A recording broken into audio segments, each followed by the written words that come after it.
रामायण में बहुत से पात्र हैं जिनका प्रसंग हम सुनते हैं, जानते भी हैं, लेकिन माता सुमित्रा का भी एक प्रसंग है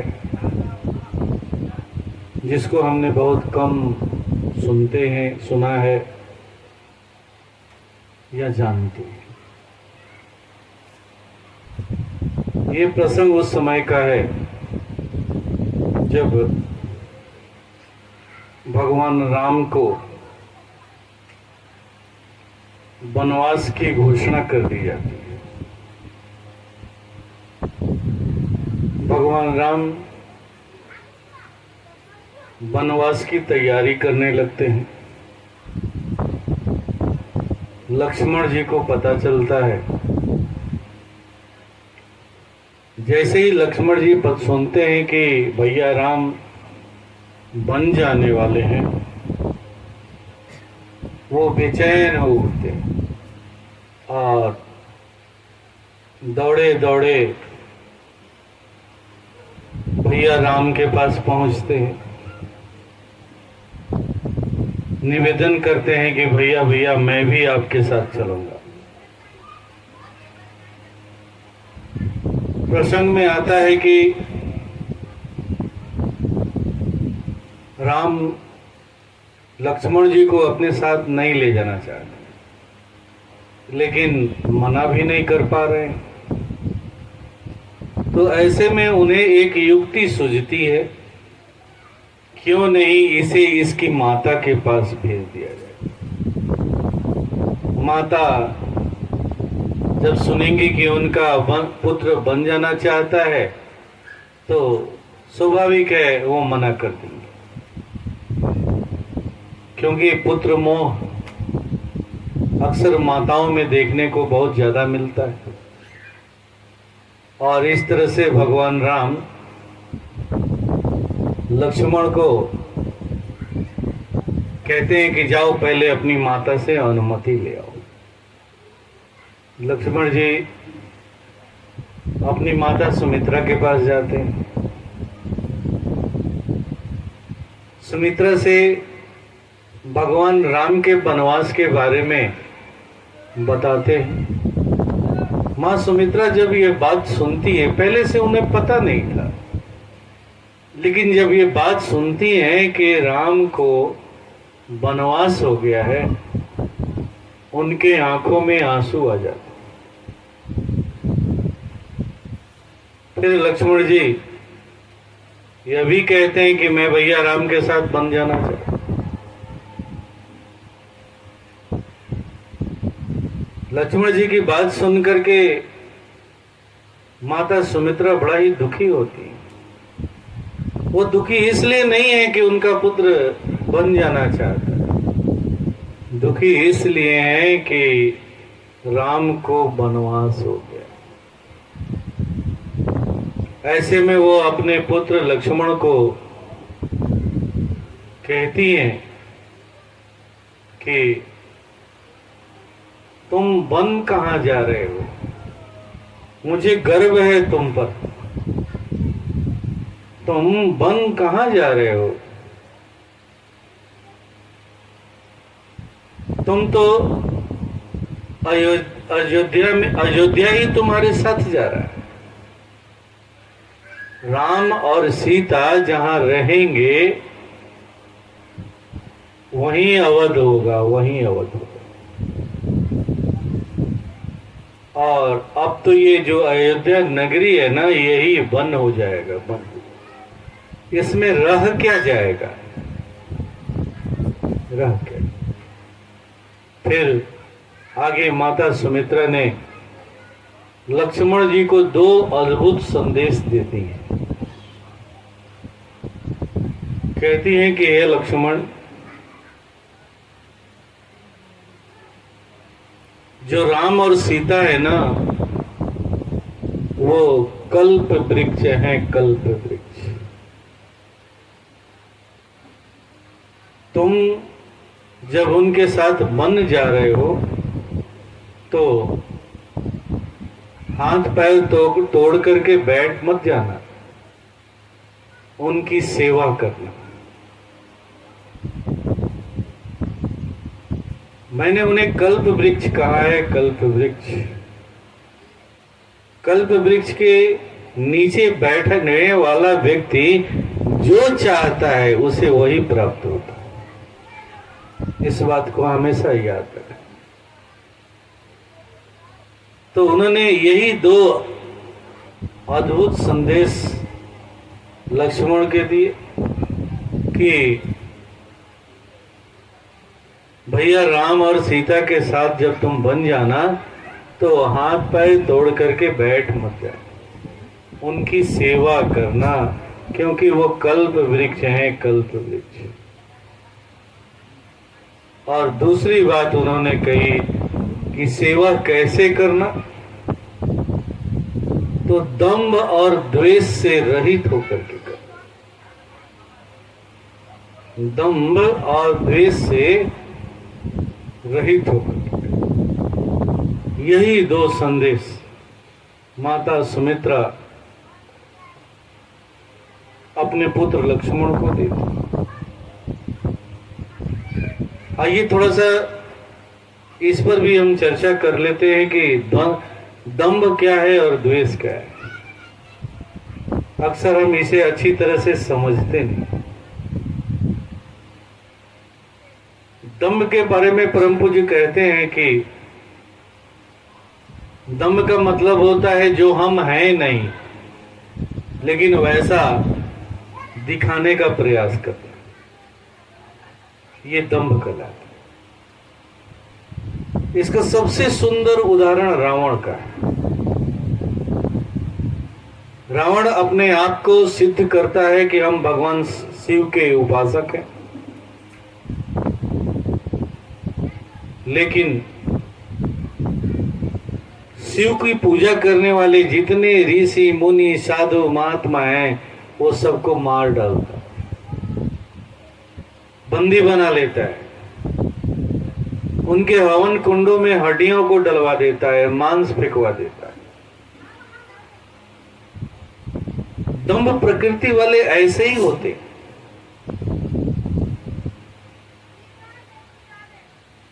ऐसे ही होते। वो केवल और केवल अपना विकास चाहते हैं, दूसरों का विकास वो होने देना नहीं होने। और दूसरा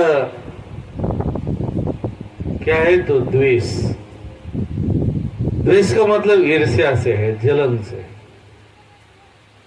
द्वेष का सबसे सुंदर उदाहरण क्या है, तो परम पूज्य गुरुदेव कहते थे कि एक कमरे में 10 कुत्ते का खाना रख दो और उसमें 4 कुत्ते छोड़ दो और कमरा बंद कर दो आधा घंटा के लिए। और जब कमरा खोलोगे तो देखोगे कि खाना जहां का तहां वैसे ही पड़ा हुआ है और चारों कुत्ते लहूलुहान हो गए हैं। कोई इधर पड़ा हुआ है, कोई उधर पड़ा हुआ है, कोई उधर पड़ा हुआ है, कोई उधर पड़ा हुआ है। खाना उन्होंने खाया नहीं है, लेकिन लहूलुहान हो गए हैं, लहूलुहान। जबकि वो खाना 10 कुत्तों का था, 4 कुत्तों से वो खाना खत्म नहीं होता, बड़ी आसानी से खा सकते थे, लेकिन वो खा नहीं। यही है द्वेष का लक्षण। न खाएंगे, न खाने देंगे, न चलेंगे, न चलने देंगे, न करेंगे, न करने देंगे। तो माता सुमित्रा ने समझाते हुए कहा कि लक्ष्मण, ये 2 ऐसे दोष है जो हमें कभी भी निर्मल नहीं होने देते, निर्मल नहीं। इसलिए उन्होंने सावधान किया कि उनकी जब सेवा करना तो द्वेष और दंभ से रहित होकर के सेवा करना। सेवा भाव में दंभ और द्वेष नहीं होना चाहिए, क्योंकि अगर दंभ और द्वेष को पाल करके उनके साथ बैठोगे, उनकी सेवा करोगे, तो यही पुष्ट होता चला जाएगा, पुष्ट होता चला जाएगा। क्यों? क्योंकि वो कल्प वृक्ष है, कल्प वृक्ष। कल्प वृक्ष का ये गुण है कि अगर उसके नीचे हम बैठते हैं, उसकी छत्र छाया में रहते हैं, तो हम जो चाहते हैं वही मिलता है। जो हमारे अंदर गुण है वही गुण बढ़ते चला जाता है। ठीक हो बहु यही स्थिति हमारे सत्संग का भी। सत्संग एक कल्प वृक्ष है। दुनिया की हर मनोकामना यहां पूर्ण होती है। साधक उस अवस्था में साधना का अभ्यास करते करते उस अवस्था में पहुंच जाता है, बड़ी आसानी से पहुंच जाता है, जहां परमात्मा ये आदेश देता है कि ऐसे साधकों को जिसने थोड़ा भी अपने मन को स्थिर कर लिया है, शांत कर लिया है, उनकी कामनाओं की पूर्ति करो।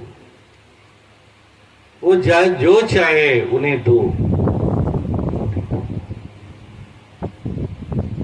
परम पूज्य गुरु महाराज साहब ने भी कहा है, उन्होंने सजग करते हुए कहा है ना कि 5 यमों में से एक यम को लक्ष्य बनाओ,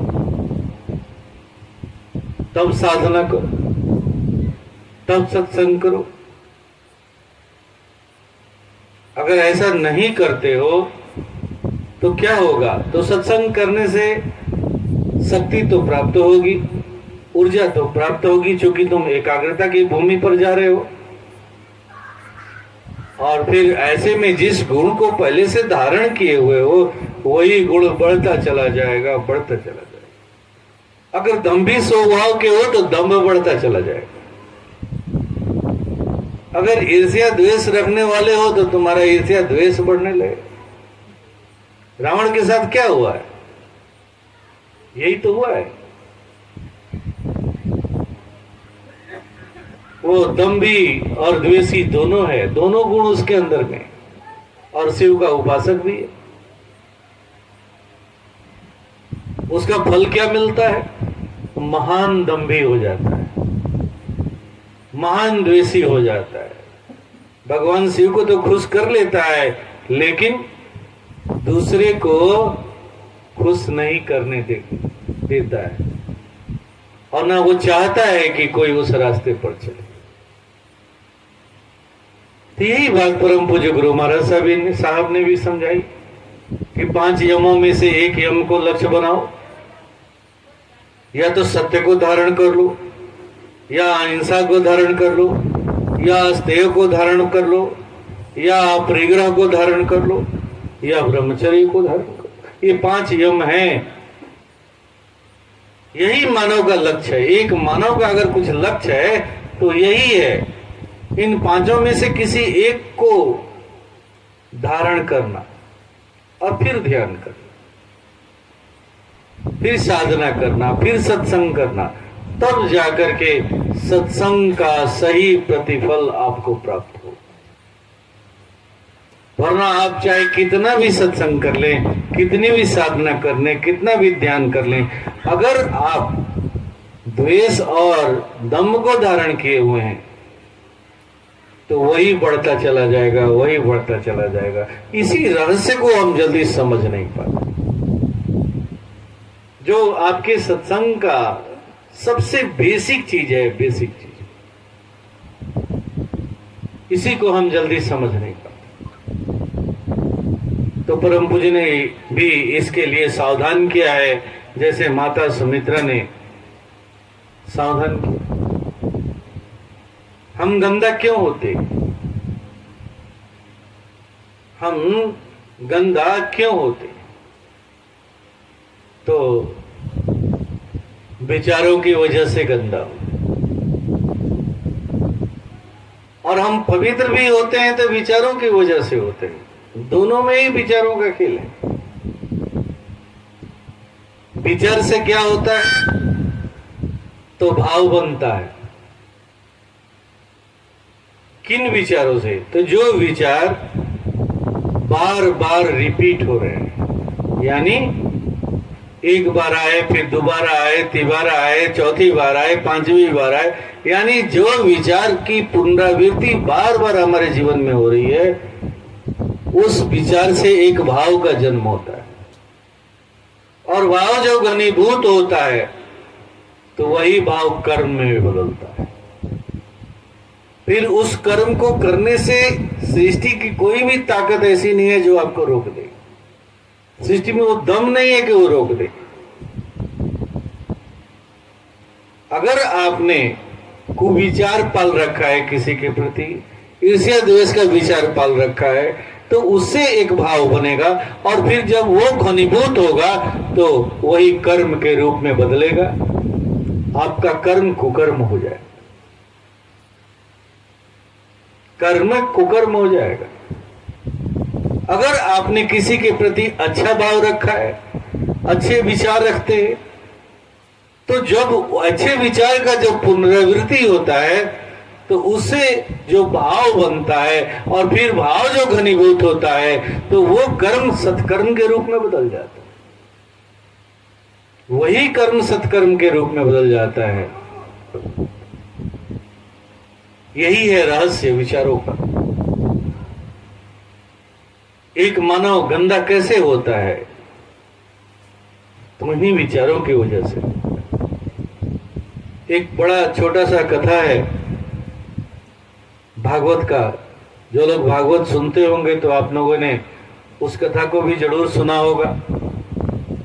अजामिल गंदा कैसे हुआ, इसे जरूर सुना हो। आइए थोड़ा सा याद दिलाने की कोशिश करते हैं। अजामिल एक ब्राह्मण का पुत्र था, पुजारी का पुत्र था। उसके पिता रोज हवन किया करते थे, और उन्होंने अपने पुत्र अजामिल को ये आदेश दे रखा था कि तुम्हें रोज सुबह में उठ करके जंगल की तरफ जाना है, वहां कुछ सूखी लकड़ियों को तोड़ना है और कुछ फूल ले आना है। पहले जंगल से ही लोग फूल वगैरह भी ले आया करते थे, फल वगैरह भी ले आया करते थे, क्योंकि इतनी विकसित खेती नहीं थी। जंगल ही उनके जीने का आधार था। तो उन्होंने अपने पुत्र को ये आदेश दे दिया था कि सुबह उठना है और जाकर के फूल ले आना है, सूखी लकड़ियों को ले आना है। अब अजामिल रोज सुबह उठता, सबसे पहला काम था वो जंगल की ओर जाता, लकड़ियों को तोड़ता, सूखी हुई लकड़ियों को, कुछ फूल इकट्ठा करता और फिर घर ले करके आता, और फिर पिता उन्हीं सूखी हुई लकड़ियों से हवन का कार्य करते, फूल अर्पित करते। अजामिल अपने पिता का साथ भी देता। एक दिन अजामिल सुबह सुबह जंगल की ओर गया हुआ था। तभी जंगल के मध्य में उसे एक महिला के ऊपर दृष्टि पड़ी। दरअसल वो महिला कोई और नहीं थी, वेश्या थी, जो उस जंगल में रहा करती थी, और उसने उसके साथ एक पुरुष को भी देख लिया। अब वो अजामिल गंदा हुआ, उसके विचार गंदे हुए। वो जल्दी से फूल वगैरह लिया, लकड़ियों को लिया और घर लौट आया। फिर पिता के साथ हवन वगैरह में भाग लिया, तो उसके विचार थोड़ा सा शुद्ध हो गए। लेकिन एक बार जब विचार गंदे हो गए तो उसका जो छाप पड़ा, वो उसका असर दूसरे दिन भी दिखाई दिया। अब वो दूसरे दिन जंगल की ओर गया फूल लेने के लिए, सूखी हुई लकड़ियों को लेने के लिए। जब इकट्ठा कर लिया तो उसके अंदर में विचार उठता है, वही जो विचार दब गया था वो पुनः प्रकट होता है। चला जाए, थोड़ा सा देखा जाए आज वहां क्या हो रहा है। अब दोबारा वहां जाता है तो वहां फिर आज वो देखता है कि उस महिला के साथ कोई दूसरा पुरुष है, क्योंकि वो उस महिला का वही धंधा है। आज किसी दूसरे पुरुष को देखता है, फिर अजामिल गंदा होता है, फिर घर आता है, अब इस तरह से अजामिल का ये आदत हो जाता है कि जब भी वो जंगल की ओर जाता है, फूल और लकड़ियों को इकट्ठा करने के बाद वो उस ओर जरूर जाता है जिस ओर वो बेसहारा रहता है। देखिए यही है विचार। एक बार विचार जब गंदा हो गया तो उससे एक भाव बना, बार बार उसे देखने की, उधर उस ओर जाने की। एक दिन भाव इतना घनीभूत हो गया कि एक दिन जब जंगल में गया तो उसके अंदर इच्छा प्रकट हुई, क्यों नहीं उससे बात किया गया। अब वो बात करने लगा और बात करने के बाद फिर यही क्रम चलते रहा। कुछ दिनों के बाद एक और भाव उठा कि क्यों नहीं इसे भोगा जाए। और एक ब्राह्मण का पुत्र, एक पुजारी का पुत्र, पूजा का काम करते हुए भी, रोज पिता के साथ हवन करते हुए भी, हवन सामग्रियों को इकट्ठा करते हुए भी गंदा हो गया। कहते हैं कि वो इतना पतित हो गया, इतना पतित हो गया कि उसने अपनी पूरी संपत्ति उस वेश्या को भोग करने में ही दान कर दिया और अजामिल भिखारी हो गया। यही है भागवत में जो कथा वर्णन किया गया है अजामिल की, वो यही कथा है। फिर आगे प्रसंग में आता है कि बहुत दिनों के बाद उसके यहाँ कोई संत महात्मा लोग आए, ठहरे, उसके सेवा भाव को देकर के बड़ा प्रसन्न हुए। फिर उन्होंने सारी बातों को जाना तो अब वो उन्हें उसे एक मंत्र दिए, एक क्रिया दिए, साधना। अब वो इतना गंदा हो चुका था कि वो कर भी नहीं पा रहा था। तब उन लोग को एक युक्ति सूझी। अजामिल का जो छोटा लड़का था उसका नाम था नारायण। तो उन्होंने कहा कि सबसे अच्छा है भगवान भगवान को मत याद करो, तुम रोज अपने बेटे को ही याद करो, उसी के नाम को याद करो, नारायण नारायण नारायण याद करो। कहते हैं कि उसी को याद करते करते एक दिन अजामिल अपने गंदगी से पार हो गया, ऊपर उठ गया, मुक्त वस्त्र को। यही है वो प्रसंग।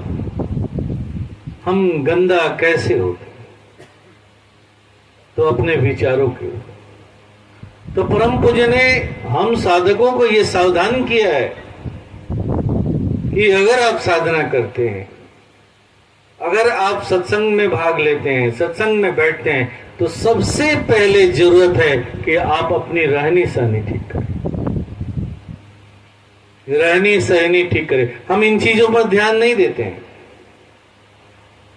अपनी रहनी सहनी ठीक करें, अपनी संगति ठीक करें, अपना खान पान ठीक करें। क्योंकि सबसे ज्यादा अगर हम गंदा होते हैं तो इसी की वजह से गंदा होते हैं, दूसरे की वजह से नहीं गंदा होते, इसी की वजह से। कहा ना गंदा होने का विज्ञान क्या है? तो विचार, गंदे विचार, फिर वो उससे बनने वाले भाव, और भाव जब घनीभूत हुए तो वो कर्म में बदल गए। अब हम कुकर्म करने लगे और गंदा होते चले गए। इस तरह से कीचड़ में उलझ गए कि अब चाह करके भी नहीं निकल सकते हैं, नहीं निकल सकते। और इधर ध्यान भी कर रहे हैं। अब ध्यान से जो ऊर्जा मिल रही है अब उसी को और बूस्टअप करते चली जा रही है, बढ़ाते चली जा रही है, बढ़ाते चली जा रही है, बढ़ाते चली जा रही है। कहते हैं कि हमको सत्संग में रहने से कोई सुधार नहीं है। आस पड़ोस के भी लोग देख करके हंसते हैं, कहते हैं कि अरे ये सब सत्संग ही है, क्या है, मजाक उड़ाते। तो परम पूज्य ने सावधान किया कि सबसे पहले तुम अपनी रहनी सहनी सुधारो, उस पर ध्यान दो। अक्सर हम इन चीजों पर ध्यान नहीं देते। हम सोचते हैं कि जो आदतें हैं उसे करते रहें, उसका भी भोग करते रहें और सत्संग में भी हाजिरी लगाते, उस कर्म को भी करते रहें और सत्संग में भी हाजिरी लगाते रहे, ध्यान साधना भी करते रहें। तो बात ऐसे कभी भी नहीं बनने को है, याद रखिएगा। इस बात को सभी लोग नहीं बताएंगे। लेकिन हमारे परम पूज्य ने इसको उजागर किया है, सावधान किया है कि आपको इसे बचना हो। और यही बात माता सुमित्रा अपने पुत्र लक्ष्मण को समझा रही कि हे पुत्र, सीता और जो राम है ना, वो कल्प वृक्ष हैं, कल्प वृक्ष। उनकी सेवा में अगर तुम बैठना, उनकी सेवा में अगर रहना, उनकी छत्र छाया में रहना, तो सबसे बड़ा जो दोष है दंभ और द्वेष, इसे बच करके रहना, इसे बच करके, इसे मिटा करके रहना। अगर इसे अपना करके रखोगे तो कभी भी उनके साथ रहने का तुम्हें लाभ नहीं मिल पाएगा, लाभ नहीं। इस तरह से माता सुमित्रा ने बड़े सुंदर तरीके से समझाया। एक दूसरी और अहम बात है, हम जल्दी अपने गुरु पर विश्वास नहीं करते, जबकि विश्वास सबसे अहम कड़ी है, अहम कड़ी। विश्वास पर भी एक छोटी सी गाथा आपको सुनाता हूं, क्योंकि ये साधकों से ही संबंधित गाथा है। हम सोचते हैं कि गुरु को दरकिनार करके भी जहां तहां से साधना सीख करके भी हम आगे बढ़ सकते हैं। आजकल तो YouTube चैनल एकदम भरा पड़ा है, जहां देखिए वो साधना बताई जा रही है, मन को एकाग्र करने की क्रिया बताई जा रही है। क्या जरूरत है मैं किसी के पास जाने, बस वहीं से सब कुछ मिल जाता है। तो कथानक में आता है कि एक बार नारद जी इसी तरह से कोई साधना करके भगवान विष्णु लोक में प्रवेश करके अपने को इतना उन्नत कर लिए कि वो विष्णु लोक में पहुंच गए। विष्णु लोक के स्वामी विष्णु जी हैं। उन्होंने निवेदन किया कि प्रभु, मैं अब आपके लोक में रहने का अधिकारी हो गया हूं, मुझे मौका दिया जाए, मैं यहां रहना चाहता हूं। तो विष्णु जी ने कहा कि नहीं, तुम्हारी भक्ति जो है ना मनमुक्ता से युक्त है, गुरुमुक्ता से युक्त नहीं है। तुम्हारे जीवन में पहले कोई गुरु नहीं है, और गुरु नहीं होने की वजह से तुम्हें अहंकार है कि मैं बहुत बड़ा भक्त हूं, बहुत बड़ा भक्त, बहुत बड़ा साधक हूं, बहुत कुछ जान गया हूं, मैं जोगी हूं, मैं तपस्वी हूं, मैं बहुत कुछ हो चुका हूं। तो उन्होंने कहा कि ये पहले इसे मिटाना होगा, और इसे तुम स्वयं नहीं मिटा पाओगे। जब भी मिटाएगा तो गुरु ही मिटाएगा, क्योंकि गुरु का दूसरा नाम ही है आपके अहम को मिटाने वाला। जो गुरु आपके अहम का पोषण करता है वो गुरु नहीं है, सदगुरु नहीं है। गुरु तो वो है जो आपके अहम को मिटाता है, आपके मैं का नाश करता है। तो उन्होंने कहा कि पहले गुरु धारण करो। तो उन्होंने कहा कि अच्छा ठीक है, आप ही मेरा गुरु बन जाएगी। तो उन्होंने कहा कि नहीं नहीं, मैं तुम्हारा गुरु नहीं बन सकता। जाओ पृथ्वी लोक पर जाओ, वहां पर गुरु खोजो, गुरु धारण करो। ब्रह्मा जी ने कहा, नारद जी ने कहा कि अच्छा ऐसा है तो आप ही बता दीजिए कि मेरा वहां पर गुरु कौन होगा, मेरी मदद कर दीजिए।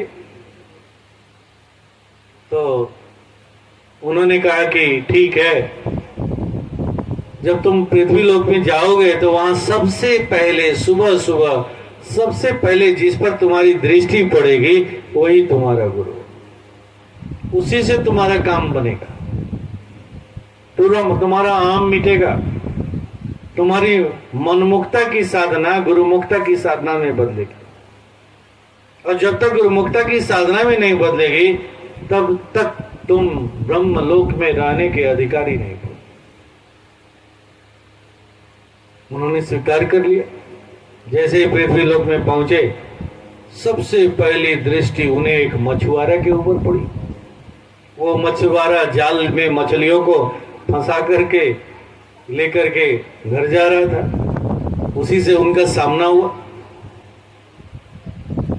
जब सामना हुआ तो वो सोचने के लिए बाध्य हो गए, ये मछुआरा मेरा गुरु कैसे हो सकता है? मैं इतना ज्ञानी हूं, विद्वान हूं, तपस्वी हूं, ये एक साधारण सा आदमी मेरा गुरु कैसे हो सकता है, कैसे हो सकता है? फिर भी भगवान विष्णु का आदेश था तो मन को समझा लेता है और उनके गुरु के रूप में स्वीकार करते हैं और कुछ दिनों तक उनके साथ रहते, बहुत सारी चीजें उनसे सीखते हैं, अभ्यास करते हैं और फिर एक दिन वो विष्णु लोक में पहुंच जाते। विष्णु लोक में पहुंचने के बाद फिर यही प्रस्ताव रखते हैं, प्रभु आपने कहा था कि गुरु पहले धारण करो, मैंने गुरु धारण कर लिया है, आपके शर्त को पूरा किया, अब तो मुझे रहने दें। लेकिन एक बात जरूर मैं कहूंगा कि मेरे गुरुजी जो है ना वो मछुआरा है। जैसे ही ये बात कही उन्होंने, विष्णु जी ने कहा कि अभी तुम मनमुखी ही हो, गुरुमुख नहीं बन पाए, क्योंकि तुम्हारे मन में, तुम्हारे वाणी में अभी गुरु के लिए लेकिन शब्द निकल रहा है। ऐसे में अभी भी तुम मनमुखी हो, गुरुमुख नहीं हो। जाओ अभी वर्षों उनके साथ रह करके उनकी भक्ति करो, तब तुम उसका अधिकारी बनो। ये प्रसंग बड़ा ही सुंदर है, आप समझने का कोशिश करेंगे तो समझ में आ जाएगा। क्या हमारी स्थिति ऐसी नहीं होती है? तनिक भी, लेस मात्र भी गुरु पर किया गया संदेह आपको आपके लक्ष्य पर कभी भी नहीं पहुंचा सकता है, कभी भी नहीं। ये दो चीजें सबसे अहम बात है। पहला, गुरु पर परम विश्वास होना, विश्वास नहीं परम विश्वास। और दूसरा, गुरु की छत्र छाया में बैठ करके जो हम साधना करते हैं, जो क्रिया करते हैं, उस क्रिया को कभी भी द्वेष और दंभ से युक्त होकर के ना करें। अगर ऐसी स्थिति बन रही है तो अपने को संभालें, उस वातावरण से अपने को हटाएं, तभी करें। वरना ये तो वो कल्प वृक्ष है ही, ये तो वही चीज देना चाहती है जो आप चाहते हैं, वो देगी ही देगी। और फिर अजामिल की तरह आप भी गंदा होते चले जाएंगे, गंदा होते। आपका कर्म सत्कर्म में कभी भी नहीं बदल पाएगा, कभी भी नहीं बदलेगा। तो माता सुमित्रा ने भी यही आदेश संदेश दिया और परम पूज्य गुरु महाराज साहब ने भी यही दिया। ऐसे महाप्रभु के चरणों में कुछ नैवेद्य सामग्रियां रखी हुई। आइए प्रभु से प्रार्थना करते हैं कि हे प्रभु, आप इसे स्वीकार करें तथा हम सबों पर दया करें प्रभु कृपा। आइए इन्हीं भावों के साथ इस नैवेद्य को अपने प्रभु के चरणों में अर्पित